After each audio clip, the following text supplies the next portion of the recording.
Ẹ káàbọ̀ sórí ètò Lady K Ìfẹ́olúwa. The baby of Oduduwa nation. President alọ́rọ̀ tún ti sọ̀rọ̀. Ọ̀rọ̀ Nàìjíríà máa lójútùú sẹ̀. Ní ìkóríta tàdé, ọ̀rọ̀ Nàìjíríà máa lójútùú. Ìkọ̀kan ni ó sì gbẹ̀yìn máa dóyà mi nìṣó. Òun lọ̀rọ̀ Nàìjíríà yìí. Ẹ má bínú fún òwe tí mo lò yẹ o. Owó ẹ̀yẹ àgbálẹ̀ Yorùbá náà ni. Ìkọ̀kan ni ó gbẹ̀yìn President Salọ́. Ó mójú ajá kò ní sọ. Ó pe President Bọ́lá Ahmed Tinubu. Òun náà ṣe kíni? Ó jẹ́wọ́ ọmọkọ Áfíríkà. Ó pe President Bọ́lá Ahmed Tinubu lórí gbogbo awuyewuye tó ń ṣẹlẹ̀ ní ìlú Nàìjíríà. Tá bá ń sọ fún yín wípé tí àwọn nǹkan yìí bá ti ń ṣẹlẹ̀, ẹ máa gbé sí social media, ẹ máa fọ́n káàkiri so that gbogbo àjọ àgbáyé á rí, gbogbo orílẹ̀-èdè á rí, wọ́n lè mọ̀ nǹkan tá à ń là kọjá ní Nàìjíríà. Kò ní lè sí wípé ìyà máa jẹ wá, aburú máa ṣẹlẹ̀ sáwọn èèyàn, àwọn olórí wa dẹ̀ máa sọ wípé everything is okay, everything is fine. Nígbà tí everything dẹ̀ bad, nígbà tí everything ò good, gbogbo ìṣẹ̀lẹ̀ tó ṣẹlẹ̀ lọ́wọ́lọ́wọ́ báyìí. President Talon, President Burkina Faso, òun náà ti gbégbèsè o lórí bí àwọn Nàìjíríà ṣe máa bọ́ lọ́wọ́ gbogbo àwọn Boko Haram yìí, lọ́wọ́ gbogbo ogun ìtẹ̀jẹ̀sílẹ̀ ojoojúmọ́, ogun ìfipábá arúgbó lòpọ̀, ogun ìpa ọmọ lọ́mọ, ogun ìjí ọmọ kókó gbé. Nàìjíríà ló ti kidnap ọmọ tó mú yàn lọ́wọ́, tó máa kidnap ìyá ìwọ́nú gbọ́. Nàìjíríà ló ti ń jìyà gbé ìyá tó ṣẹ̀ṣẹ̀ bímọ tí wọ́n fi ọmọ kókó sílé.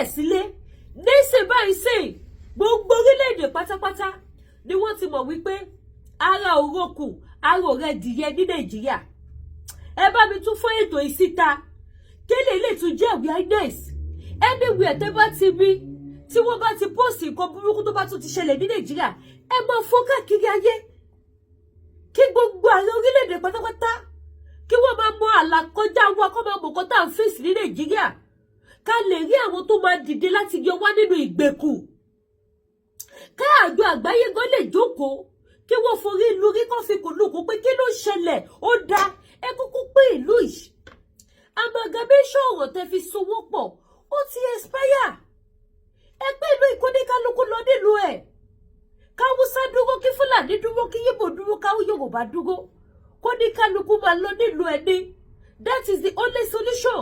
Oníkálukú á lè lọ di orílẹ̀-èdè ẹ̀ mú, á lè ṣe òfin tó tọ́ tó yẹ, òfin tí òfin ní fi àyè gba àwọn apànìyàn, tí àyè òfin ní gbà wọ́n, á lè lọ ṣe lórílẹ̀-èdè títí wa.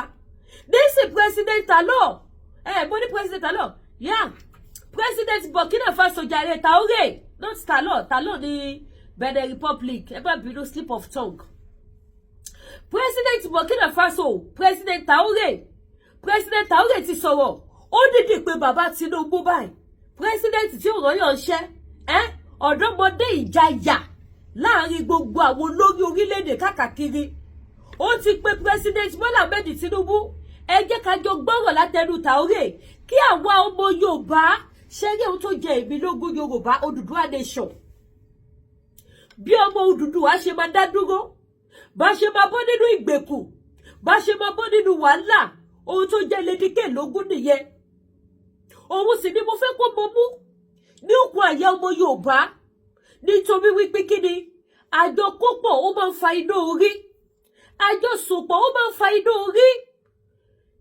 Kíkó tó kó wa pọ̀ ìyà ló fi ń jẹ wá. Ìjọ wo lẹ ti gbọ́ wípé ọmọ Yorùbá ṣà ló ń pawó, wọ́n ló ń pawó kò ṣẹlẹ̀. Àfàwọn pípù yìí náà ní gbogbo gbà. Nísìn President Traoré ó ti pe bàbá Bọ́lá Ahmed Tinubu, òun náà ti sọ tẹnu ẹ̀ wípé no, it can't continue like this ní Nàìjíríà. Nigerian people are our brother, we are brothers to brotherhood jọ ni wá, Africa to Africa, ọmọ ìyá lájọ jẹ́. Kí ló dé tí tẹ̀jẹ̀sílẹ̀ wá ń pọ̀ tó ilé Africa Nàìjíríà?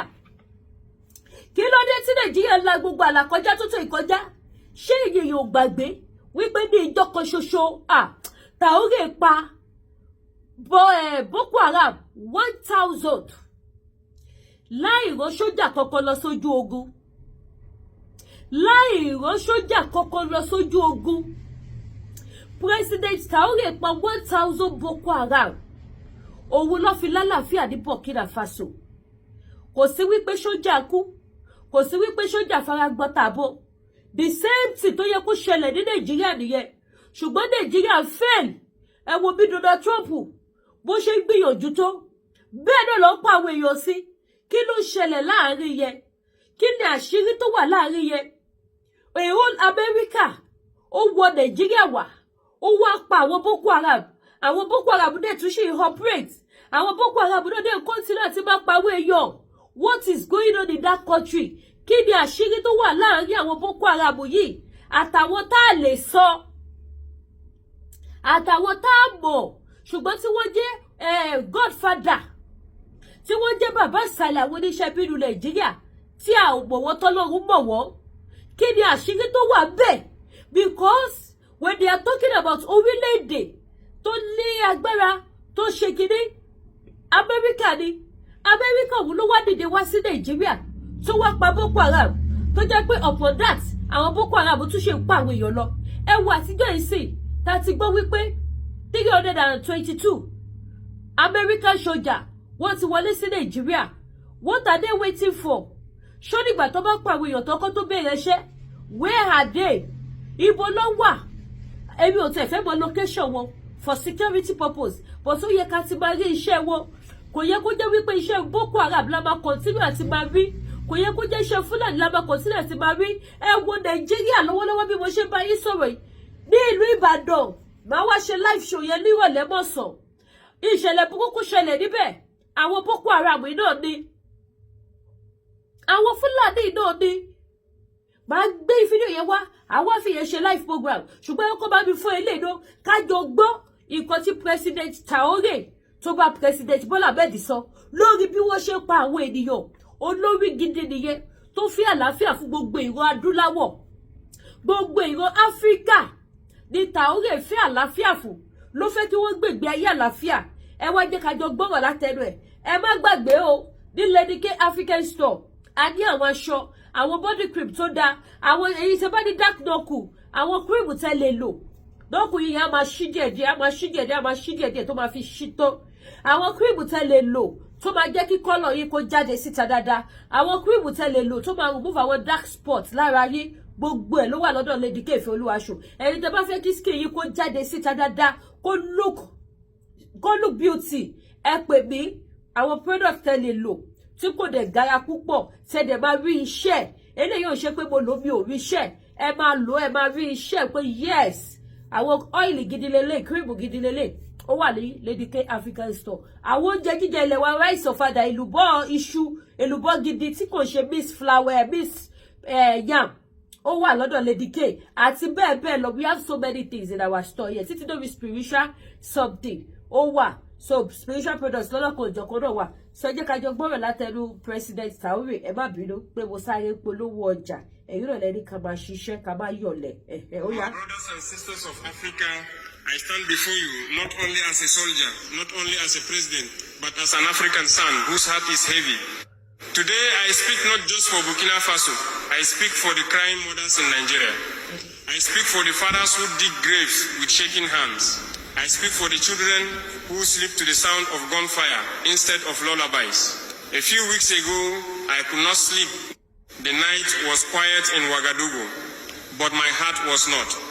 Reports came in again. Villages attacked, families slaughtered, young girls kidnapped, farmers chased from their lands by bandits and terrorists. Nigerian blood was flowing like rain on dry soil. I asked myself, how long will Africa watch her children born? I picked up the phone. I called my brother, President Bola Tinubu. When he answered, I spoke plainly. I did not speak as a man seeking attention. I spoke as a Pan-Africanist. Mr. President, I said, our people are dying. Terrorists are turning villages into graveyard. Bandits are ruling forests like kings. Nigeria is bleeding. What are we doing? There was silence on the line. Then he replied calmly, almost casually, it is under control. Under control? But what does under control mean to a mother who just lost 3 children? What does under control mean to a farmer whose land is now a battlefield? What does under control mean to a child who has learned to run at the sound of motorcycles? Because that is how death arrives. My brothers and sisters, I have seen war, I have seen fear in the eyes of innocent people, and I know what it looks like when a situation is not under control. The truth is simple. Nigeria deserves peace. Nigeria is not just another country. Nigeria is the giant of Africa. Nigeria is drums and laughter. It is oil and intellect. It is strength and culture. When Nigeria shakes, Africa trembles. When Nigeria bleeds, Africa feels pain. I told President Tinubu, if the problem is too heavy, let us carry it together. If your hands are tired, let Africa stand with you. And if you cannot move against these criminals, then allow us to join you openly and decisively. I did not say this as a threat. I said it as a brother who refuses to watch another brother drown. But I felt distance in his voice. I felt comfort in words instead of urgency in action. Outside my office window that night, I could hear young soldiers training, boots striking the ground, determined, focused, ready to defend their homeland. And I thought about the Nigerian soldiers who are also brave, who are also ready, but who need clear direction, strong will, and fearless leadership. This is not about pride. This is not about power. This is about a little girl in northern Nigeria who wakes up screaming because she saw men with guns take her father away. This is about a young boy who should be in school, but now holds fear in his heart instead of books in his hands. This is about villages that once had weddings and music, now silent except for the wind blowing through burnt houses. Africa must stop pretending. We cannot hold conferences while our people are buried. We cannot make speeches while our people are hunted. We cannot smile for cameras while our continent is wounded. I say this with love, but I say it with firmness. Leadership is not comfort. Leadership is sacrifice. Leadership is action. Nigeria does not need statements. Nigeria needs security. Nigeria does not need denial. Nigeria needs courage. When I ended that call, I stood alone in my office. The lights were dim. The map of Africa hung on the wall in front of me. I walked toward it slowly. I placed my hand over Nigeria. I whispered, "You deserve peace." And today, I repeat it loudly so the whole world can hear. Nigerians deserve peace. They deserve to farm without fear. They deserve to travel without checkpoints of terror. They deserve to send their children to school and expect them to come home alive. Africa must protect her own. If one nation is attacked by terror, it is an attack on all of us. Our borders may separate governments, but they do not separate our blood. I speak today not to embarrass anyone. I speak because silence has become dangerous. And this is only the beginning of what must be said. My brothers and sisters, after that call, I did not feel peace. I felt a storm inside me because words are easy, but reality is not. In the days that followed, more reports came. More villages attacked, more families displaced, more children missing. The forests of northern Nigeria have become places of fear. The roads have become traps. The night has become an enemy. I saw the images. Houses burned black skeletons, cooking pots lying in the ashes, a child's sandal half buried in dust, goats wandering without owners, silence where there used to be songs. This is not under control. This is pain. Nigeria is a proud nation, a powerful nation, the heartbeat of West Africa. From the streets of Lagos to the plains of the north, it is a land of strength and creativity. But what does strength mean when villages are emptied by fear? I thought about the mothers, a mother in Kaduna. She hears gunshots at midnight. Her heart jumps. She gathers her children under the bed. The door breaks open, shouting, fire, chaos. In the morning, her husband is gone, her home is gone, her world is gone. What will we tell her? Be patient? It is under control? No, we must tell her the truth. And the truth is this: Africa has been too slow to defend her own people. I am a soldier. I understand security. Terrorists do not wait for meetings. Bandits do not wait for press conferences. Evil does not rest. I spoke again to President Bola Tinubu. I told him, my brother, the situation is bigger than politics. It is bigger than image. It is about survival. He replied, again calm, again confident, we are handling it.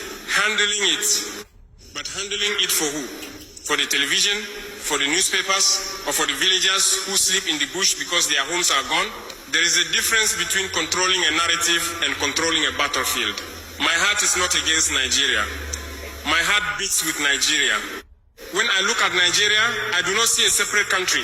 I see cousins. I see shared ancestors. I see a common struggle against colonial chains. I see a giant that must not kneel before terror. This is Pan-Africanism. Pan-Africanism is not just flags and speeches. It is not just history books and conferences in big halls. It is standing together when blood is spilled. It is saying, your fight is my fight. When Burkina Faso faced terror, we did not deny it. We did not hide it. We stood up and said, yes, there is fire, and we will face it head on. The terrorists in the Sahel do not respect borders. They move from one country to another like shadows. They hide in forests. They use fear as a weapon. They feed on weakness and confusion. If Nigeria is unstable, the entire region trembles. Do you think the bandits care about passports? Do you think the terrorists check maps before they attack? No. They care about power. They care about fear. They care about spreading darkness. And what do our people care about? They care about waking up alive. They care about planting crops in peace. They care about hearing laughter instead of screams. That is all. One evening, I gathered some of my closest advisors. We sat around a long wooden table, no cameras, no microphones, just truth. I asked them, if Nigeria were to ask for help, would we stand with them? Every single one said yes. Not because we want influence, not because we want praise, but because we understand that Africa must save Africa. If one house in the village is on fire, the others do not say it is not my house. They bring water, they bring buckets, they bring their hands. But what if the owner of the house says there is no fire while smoke fills the sky? That is the question that troubles me. I respect sovereignty, I respect leadership, but respect does not mean silence in the face of suffering. Nigeria deserves peace. The Nigerian soldier deserves support. The Nigerian farmer deserves protection. The Nigerian child deserves a future. And let me be clear, this is not an attack on the Nigerian people. The Nigerian people are strong, proud, intelligent. They are not weak, they are not helpless, but they are hurting. And when Africans are hurting, we must speak. I imagine a future where West Africa stands united against terror, where intelligence is shared, where armies cooperate without ego, where leaders admit challenges and face them with courage. That future is possible. But first, we must stop pretending that everything is fine, because it is not fine. The blood in the villages tells the truth, and the truth is crying out for action. My brothers and sisters of Africa, there is something more powerful than weapons. It is not money. It is not titles. It is not the size of an army. It is the ability of a leader to feel the cry of his people. A leader who does not feel becomes distant. A distant leader becomes comfortable. A comfortable leader becomes dangerous in times of crisis. When I spoke with President Bola Tinubu for the second time, I decided to speak not as a fellow president, but as a fellow. This is my morning routine as a freshly graduated Ṣòro, and how my routine has changed. Oh, àwọn ilé iṣẹ́ bàjẹ́ bí wọ́n polówó tó à lè gbé lọ. Kò ṣe script. Ẹ má bínú, ẹ bá wa ṣí ẹ. Ṣé rí àwọn ọ́ìlì tí mo ṣó gbogbo èèyàn tó bá ní black spot. Anyways, ẹ jẹ́ ká wá ṣe kí ni? Ká wá fi mọ́bi ta gbọ́dé yẹn náà. Ó ní díẹ̀ tó nínú kò ní nǹkan. Ó ṣe òṣe. A ti gbọ́ àwọn tó ṣe gbòógì nínú ọ̀rọ̀ tí President Aare tó bá President Bola Ahmed Tinubu sọ. Ẹ wo àgbékalẹ̀ máa yẹ kò fi gbéraga sí. Ó nífẹ̀ẹ́ àwọn èèyàn. Ó tún pe àwọn sójà wípé ṣé tí Nàìjíríà bá ní ká help ṣá máa lọ. Ó dẹ̀ mọ́mọ́ sọ bẹ́ẹ̀ ni, ó fẹ́ gbọ́ tẹnu wọn ni. Tí àwọn sójà bá sọ wípé no, ó máa ní yes. Because ọkàn òun fúnra rẹ̀ ti gbọgbẹ́. Pẹ̀lú gbogbo nǹkan tó ń ṣẹlẹ̀ lórí social media. Ọkàn ẹ̀ gbọgbẹ́. Ẹ̀yin màmá mi, ẹ̀yin bàbá mi tẹ́ wà ní diaspora, mẹ́wàá ṣẹlẹ̀ ní Nàìjíríà. ojúmọ́ kan ìròyìn aburú thousands, ojúmọ́ kan ìfẹ̀míṣòfò tí ò lóǹkà, ojúmọ́ kan kidnapper tí ò lóǹkà ni wọ́n kidnap àwọn èèyàn lọ́ra ẹ̀. Èló ti ṣẹlẹ̀ ní Nàìjíríà kì í ṣe gbogbo ẹlẹ́rí lórí social media. Àwọn òbí wa tó jẹ́ pé kò ṣe é gbé sí social media kí yóò má ba lose page ẹ̀. Mẹ́wàá ń ṣẹlẹ̀. Twitter lè lot of people máa lọ upload sí. Ibẹ̀ ni gbogbo àwọn president wọ̀nyí ni wọ́n ti ń rí. Orí Twitter ni wọ́n ti ń rí ohun tó pọ̀ jù níbẹ̀ tí wọ́n fi mọ̀ wípé mẹ́wàá ń ṣẹlẹ̀ sí wa ní Nàìjíríà. Ẹ gbọ́ gbogbo nǹkan tí Aare sọ. Ó ní Nigeria is giant of Africa. Kò yẹ kó jẹ́ Nàìjíríà ló máa bẹ̀rù terrorist. Kò yẹ kó jẹ́ Nàìjíríà ló máa fọ́ọ̀lù sọ́wọ́ terrorist. Ó wá pe ìwọ president wa bàbá mi Bọ́lá Ahmed Tinubu. Ẹ wá everything is under control. Àbà bàbá Tinubu. Ìbẹ̀ bá máa sọ báyìí.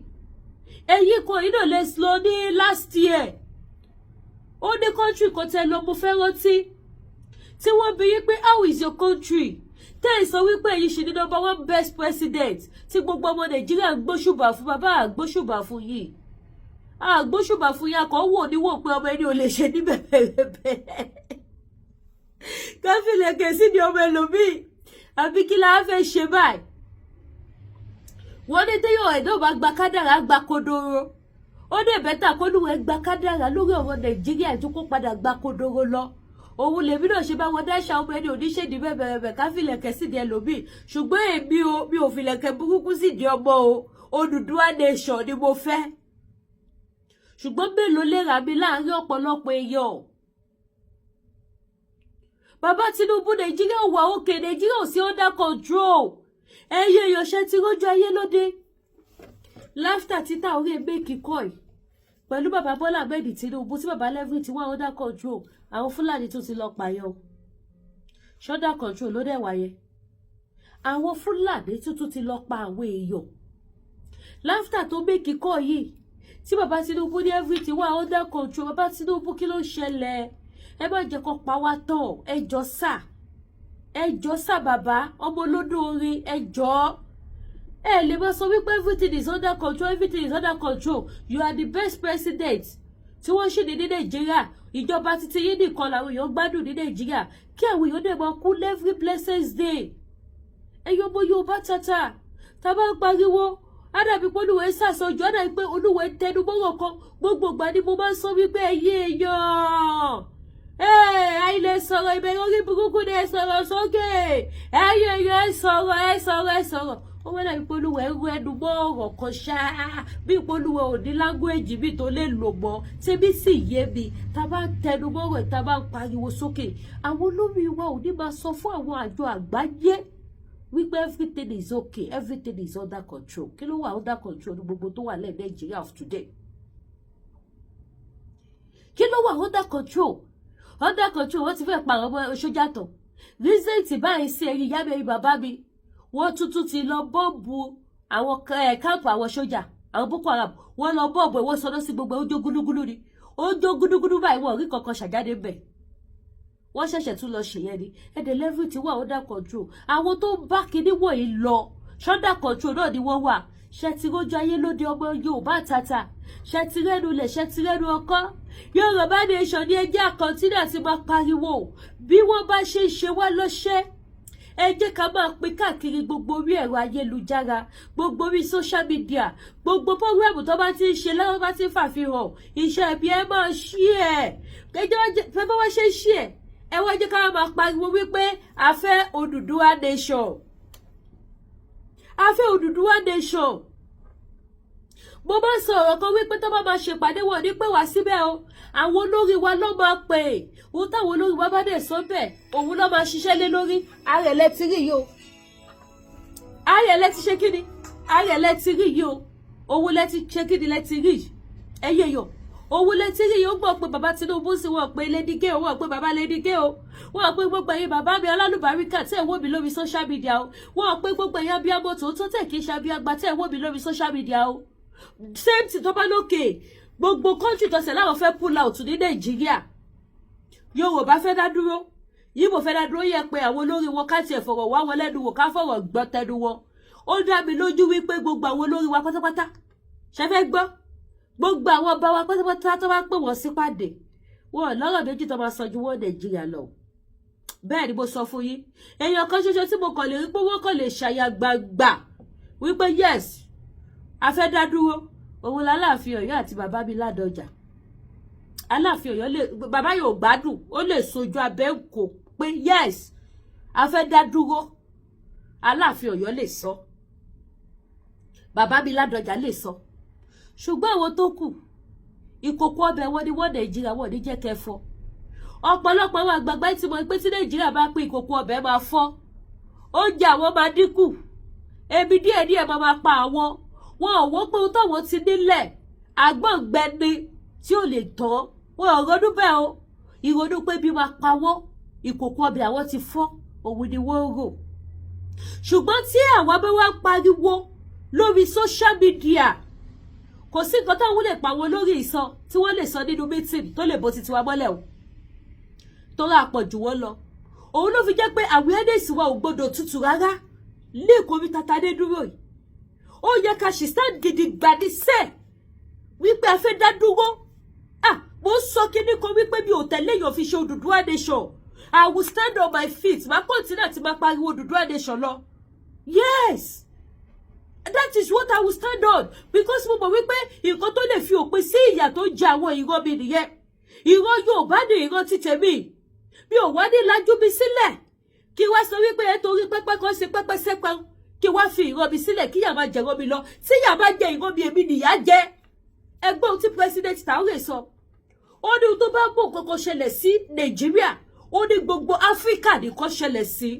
ó ní tí iná bá jó Nàìjíríà iná jó gbogbo Áfíríkà kí ló dé tó wá jẹ́ pé àwa ọmọ Yorùbá tàtà ta lòwe ta làṣà ta ní ọgbọ́n ta ní mọ̀ ta ní gbogbo nǹkan àwa gan làwa ròwe lò síbi tó dá a lo ìmọ̀ wa síbi tó dá a dòkó ká ro àròjinlẹ̀ ká mú àwọn òwe kàbìtìkàbìtì àwọn òwe tó gbáski tó wá jẹ́ pé Burkina Faso president ló wá ń ju lámbà àwọn òkú ọ̀rọ̀ ńláńlá àwọn òwe ńláńlá bí ló bá jó ara lé ẹni ní lọ́jọ́ bí kíní kan bá ṣe kíní kan gbogbo Áfíríkà ló ṣe bí kíní kan bá ṣe Nàìjíríà kíní kan ló ṣe ábà ìbẹ̀dẹ̀ làwọn wá jókòó àwa tí nǹkan ṣe láàbá ké lówù rárá ká máa fẹ́ fún bó bá ṣe program bí gan bàárà rẹ̀ lórí tó sọ pé Lady K you talk too much ẹ jẹ́ máa tọ́kì tí màá tẹ́ lọ́rùn máa wo show mi màá ṣe analysis mi màá tọ́kì bí Elédùmarè ṣe fún mi ní ẹ̀bùn àti orí ọ̀fẹ́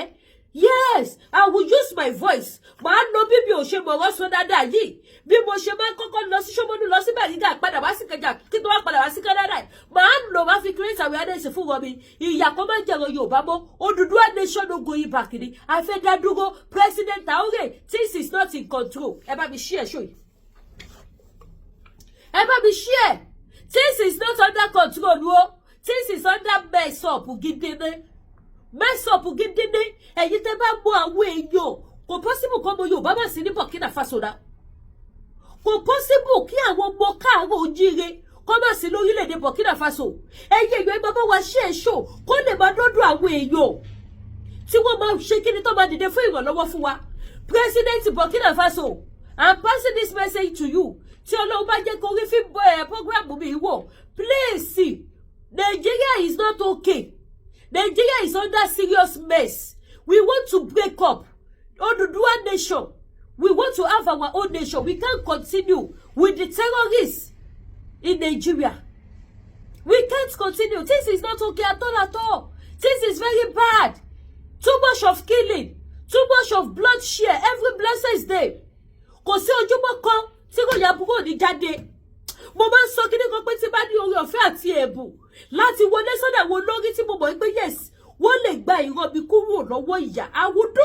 it tí bá ní agbára tí mo lè fi pa gbogbo àwọn ìka ọba yéjẹyẹ I will do it àìwá nínú ìwọ̀nba weapon ẹnu tọ́lọ́dùmarè fún mi máa fi create awareness ìwọ tó bá mọ̀ pé ẹjọ́ mi ti pọ̀ jù wá ká jẹ́jẹ́ no be by fire no be by force bí o ra data fún yín bí o ra fóònù fún yín màá sọ̀rọ̀ bó ṣe ń dùn mí màá sọ tinú mi síta màá sọ àwọn ẹlòmí ò understand nǹkan tó ṣẹlẹ̀. Without analysis, a lot of people will not understand. Wọ́n ò ní understand. Ẹ̀yin tẹ́tí wọ́n jàjà mọ̀nà díẹ̀. Ẹ wá máa ní ká má sọ̀rọ̀. Ṣé ẹ̀yin nìkan lẹ fẹ́ bọ́ lóko ẹrú ni? Ẹ jẹ́ ká lómi bọ́ lóko ẹrú fa. Ẹ jẹ́ ká lómi bọ́ nínú ìgbèkùn. Ìyà yìí ti pọ̀ jù. Àwọn tí kìíní nǹkan ló mọ̀. Nàìjíríà ń sìn, ó ti ní pé tí bandits bá ti gbé ẹ, wọ́n ní wọ́n bẹ̀rẹ̀ látòrí 20 million last card. 50 million, 100 million, 200 million, 500 million. Bí kí bandits ṣe demand fowó nìyẹn nínú Nàìjíríà. Ó dẹ̀ sọ pé everything is under control. President Bola Ahmed Tinubu, bàbá, màá bá yín jà o. Màá bá yín jà o. Ẹ mọ̀ pé níjọ́ mẹ́ta ìsìnyí torí oore ńlá tẹ́ ṣe fún wa. Lèmi náà ṣe ọ̀rá pírẹ́sì yìí tí mò ń rò máa sì yí o. Oore tẹ́ ṣe fún wa tẹ́ bá wa fi Sunday ọmọ Adéyẹmọ Ìgbòho ṣàsílẹ̀ torí mi ò bẹ́ lọ káwọn ọmọ mi kú sẹ́yìn òdì. Mi ò bẹ́ lọ kí bàbá ọmọ mi kú sẹ́yìn òdì. Mi ò bẹ́ lọ wo ẹ̀. Mi ò bẹ́ lọ káwọn ọkùnrin ilé wa kí wọ́n kú sẹ́yìn òdì kí wọ́n jẹ̀yà. That is why tí mo ṣe ọ̀rá rò máa sì yí. Tẹ́mi náà ọ̀rá ṣe kí ni tí mo ra padà bọ̀ wá sílé pé bàbá wa nìyí. Bàbá alálùbáríkà ni bàbá ìdòdó nìyí. But sa ẹjọ́ sẹ́ má sọ pé everything is under control. Àti kí tó ti kidnap èèyàn. Bàbá Tinubu ẹ bá mi ṣí ẹ̀ṣọ́ ìsílẹ̀ wọn PDP APC group. Àti kí tó ti kidnap àwọn èèyàn tó máa sunkún kiri orí social media. Wípé fún wọn 20,000, ẹ fún wọn 5,000. Recent. Ọmọ bàbá kan lọ serve ó bọ̀. Àwọn kidnapper gbé. Wọ́n demand fún 20 million last card. Bàbá yẹn àti àwọn obìnrin wọ́n wá wọnú ọjà lọ fídíò wà o. Wọ́n wá wọnú ọjà lọ. Bàbá yẹn ké. Wọ́n wá gbé placard dání. Wọ́n kọ account number sí lára. Gbogbo wọn pariwo ẹjọ́ iyekíye tẹ́ bá ní. Bàbá yẹn wá gbé àpò dání báyìí. Abíamọ ó wá ń sunkún. Ọwọ́ wọnú ṣọ́ọ̀bù, ìyá aláṣọ, ìyá aláta, ìyá elépo, gbogbo wọn dáwọ́ sí alágbára olówó yẹ àpé, lágbára olówó yẹ àpé, ìkọ̀kọ̀ oníṣọ́bọ yìí nìyẹn yẹn ń sunkún. Ọmọ tó wù jìyà rán nílé ìwé, ọmọ tó wù jìyà ṣe. President Bola Ahmed Tinubu kílẹ̀tẹ̀ lọ gbowó fún wọn. Kílẹ̀tẹ̀ lọ gbowó fún wọn. Ṣé ti lẹ́nu ayé lóde báyìí sí? Owó nìyẹn o. Tàbá sọ wípé ẹ pariwo síta ìsọ̀rọ̀ sókè. Ẹgbọ́n tí President Bola Ahmed sọ fún ẹni tó tún yẹ kó dìde kó ràn wá lọ́wọ́. Kọ́tì ẹ̀kọ́ march àbí kí President Aare kókò wá kí wa ní Nàìjíríà 1 week. 1 week. Bí wọ́n ṣe máa ń gbàlejò àwọn president mi. Nígbà tí bàbá Olórẹ̀mí fẹ́ ṣètò yìí, ẹ mọye president tó wọ Nàìjíríà wájọ́ yẹn. Láwọn country kákàkiri. Ẹ mọye president tó wá síbi ìwúyè tó ṣe nílé Ifẹ̀. Káwọn kọ́sẹ̀ wá invite President Aare. Kọ́ni ẹlẹ́ni wọn rabẹ́ wa kó àwọn dúróòmù ìwé tó fi pa 1,000 Boko Haram àbújọ́ kan ṣoṣo kó rabẹ́ wa kó wá. Inú ibi tó bá lọ díẹ̀ sí kó bá wa sẹ́ẹ̀tì ẹ̀ kó bá wa lọ pa àwọn pípù yìí. Ṣé àdé dúpẹ́? Ṣé kò ní dínkù? President yìí wá sọ wípé everything is under control. That is wípé gbogbo ẹ̀ ti ń lọ lẹ́sẹẹsẹ. Àwọn èèyàn dé ń kú. Wọ́n kidnap àwọn èèyàn. A gbọ́ wípé wọ́n ti ṣètò Nàìjíríà o. Ìwọ tó bá ti kidnap ẹbí ẹ títí tí kò fi ní sógun kidnapping mọ́. Ṣá máa bọ̀ wá síbi báyìí wá gbowó. Ó ti ní iye tí ìjọba ti gbé sílẹ̀. Àti ẹ̀wọ̀n kó tó bá tún ṣe irú yẹn. Inú àwọn kidnapper máa dùn. Kódà ẹni tí ò ṣe Fúlàní gan kidnap èèyàn. Bẹ́ẹ̀ ni business máa ṣẹlẹ̀. But kákò tí wàá fi ṣe wípé àjọkò tí wàá wà tó wá help àwọn èèyàn. Kákò fi sọ̀rọ̀ bẹ́ẹ̀. Ó ti di èèyàn mélòó tí wọ́n kidnap tẹ́ gbọ́ pé governor help wo. Àwọn 300 people. Ẹ jẹ́ kí kọ́ ti ṣó inú ti fẹ́ bí mi. Àwọn 300 people wọ́n ṣì wà lọ́dọ̀ kidnapper. Ẹ mọ ìtọ́ dìbàdì fún ni. Àti ọmọ kékeré ọmọ tí ó ti ju 4 months bí 6 months lọ tó mú ọyàn. Nínú gbó àtàwọn ọmọ kékeré ìyẹn gan lásán gan. Ṣé kí.